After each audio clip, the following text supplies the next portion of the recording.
Welcome to the Pardis channel. Today we explain Deuteronomy chapter 21 in a clear and simple way, step by step.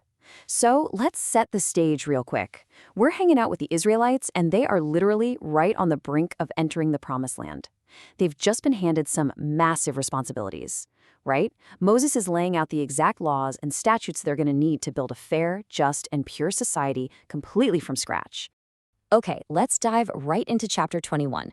Think of this as a fascinating guided tour through 5 very distinct ancient Israelite civil and moral laws.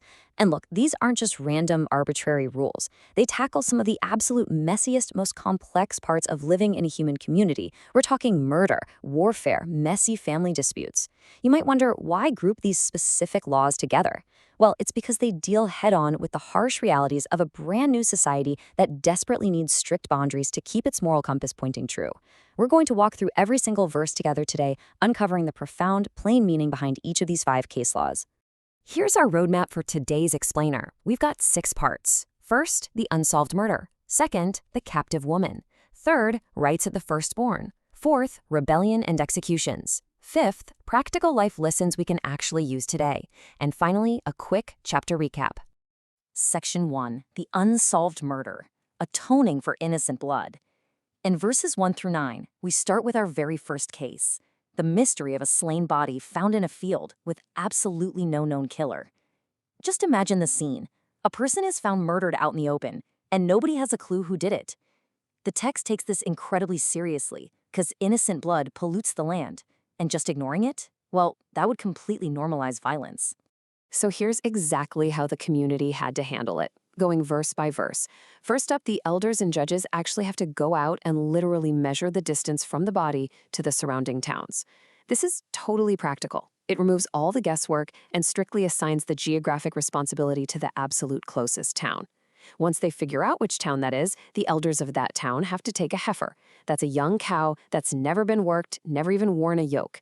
They lead her down into a valley that has never been plowed or planted, ideally a spot with a flowing stream. And right there in that valley, they break the heifer's neck. Now, let's look at the plain meaning here. The heifer, an animal that hasn't reached its productive potential, symbolizes the victim whose life was violently cut short. And the unplowed valley, a place where life hasn't been cultivated, it perfectly matches the tragedy of a premature death. Then the Levitical priests step forward to oversee everything, and the town elders actually wash their hands over the animal. This was a highly specific, deeply sobering legal ritual. It was designed to formally and publicly purge the guilt of innocent blood right out of the land. While they're washing their hands, the elders have to make a solemn declaration. We see it right here in verse 7. Our hands did not shed this blood, nor did our eyes see it done. Then they ask God to accept this atonement for the people of Israel and not hold them guilty. This was a hugely profound public act. These elders are representing the entire town, and they're testifying, we didn't cause this directly, and we didn't cause it indirectly either, like by failing to provide safe roads or ignoring someone who needed help. It proved that their community valued a single human life so much that they would stop literally everything, investigate, and seek atonement, even when the killer was a total mystery. Moving on to section 2, the captive woman. Dignity in warfare. Let's look at verses 10 through 14 and see how the text handles the deeply sensitive rules around taking a captive woman as a wife during wartime. Ancient warfare was undeniably brutal. There's no getting around that. But this text actually introduces some remarkable, totally unprecedented boundaries when it comes to female prisoners of war.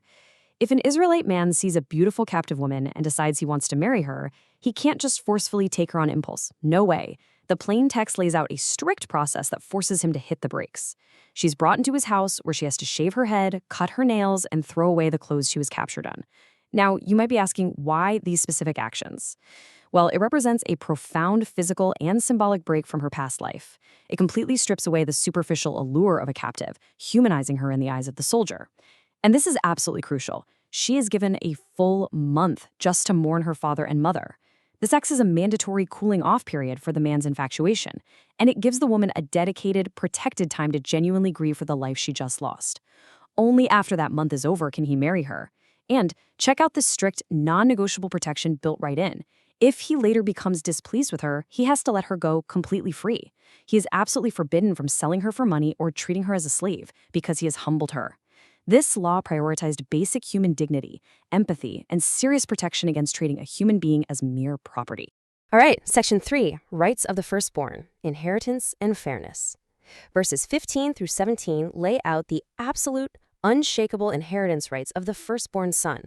In ancient times, the firstborn naturally got a double portion of the father's estate. But what happens when family dynamics get a little complicated? Let's look at the exact scenario the text gives us. A man has two wives, one he loves and one he doesn't. Both of them have sons, but the chronological firstborn actually belongs to the unloved wife. Now, when it's time to divide the inheritance, you can imagine the father might be super tempted to play favorites, right? To give that double portion to the son of the wife he actually loves. But the text explicitly forbids this. Why is the rule so incredibly strict? Because the text demands that objective truth, the literal biological birth order, has to completely override the father's subjective feelings or favoritism. The father must formally acknowledge the unloved wife's son as his true firstborn, because as the text says, that son is the first sign of his strength. The right to that double portion strictly belongs to the actual chronological firstborn based on objective fact. It doesn't change based on the shifting sands of parental preference. Section 4, Rebellion and Executions. Purging Evil. In verses 18 through 23, we transition into two very severe case laws that deal with extreme rebellion and what happens after capital punishment. These are definitely heavy verses, but they were absolutely crucial for maintaining the boundaries of a functioning society back then. Verses 18 through 21 describe the case of a stubborn and rebellious son. Now, it is really important to clarify here. We aren't just talking about a young kid talking back or your standard teenage angst. The plain text specifically describes a son who's deeply stubborn, utterly rebellious, completely refuses any and all parental discipline, and lives totally out of control as a profligate and a drunkard. He's a clear and present danger to his family and to the wider community. If the parents have truly exhausted all discipline, they aren't allowed to just execute him themselves. There is zero vigilante justice allowed here. Instead, they're instructed to take hold of him and bring him straight to the elders at the town gate, which was basically the ancient Israelite judicial system. After a formal, highly public trial where the parents present their evidence, the men of the town are to stone him to death. The reason given is simple and stark. You must purge the evil from among you. All Israel will hear of it and be afraid. It was a legally bound, severe, last resort measure to stop a toxic, violently chaotic element from completely destroying the fabric of the community. Then, the final two verses of the chapter deal with the aftermath of an execution. If a man is guilty of a capital offense, is put to death, and his body is hung on a tree as a public warning, there is a very strict boundary you cannot cross. You must not leave his body on the tree overnight. You literally have to bury him that exact same day. Why? Because the plain text tells us that anyone who is hung on a tree is under God's curse. Leaving an exposed, unburied human body, even if it's the body of a deeply guilty criminal, is a desecration. Leaving that cursed body exposed overnight would literally pollute and desecrate the very land God was giving them as an inheritance. It's a powerful reminder that even in death and even in the face of terrible guilt, there's a baseline of humanity that simply cannot be violated. Section 5, Practical Life Lessons, Ancient Law Today. Having walked step by step through these really intense ancient legal scenarios, let's just pause and take a breath. Obviously, we aren't living in ancient Israel anymore, so let's extract what practical life lessons we can actually apply to improve ourselves today. It's really fascinating how we can distill these ancient practices into timeless moral principles for our everyday lives. From the unsolved murder and the ritual of the unworked heifer, we learn the ultimate value of innocent human life and our collective responsibility to seek justice when a wrong happens in our own community. From the captive woman, we learn all about treating vulnerable people with empathy and dignity and understanding that everyone deserves the space and time to grieve their losses. The laws of the firstborn. They teach us to enforce strict, objective fairness, even when our own personal biases or favoritism are pulling us in the opposite direction. And finally, the laws on the rebellious son and the executed criminal remind us of the deep, enduring need to respect authority, to set healthy boundaries, and to maintain a society that always honors basic human dignity and God's purity. Section 6, Chapter Recap. Deuteronomy 21, Summary. To wrap up our explainer today, let's do a quick recap just to ensure these 5 legal scenarios are firmly locked in our memory before we finish. So, we've journeyed through the entirety of Chapter 21. We saw the elders washing their hands over the unworked heifer to atone for a mysterious murder. We looked at the strict mourning period mandated for a captive woman of war.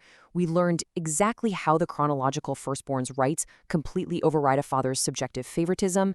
And we confronted the severe consequences for a violently rebellious son, as well as the strict requirement to bury an executed criminal before sunset to protect the land. As we reflect on these ancient boundaries, we really have to ask ourselves, in our modern world today, are we doing everything in our power to prioritize objective fairness, protect the vulnerable, and take collective responsibility for the injustices happening in our own communities?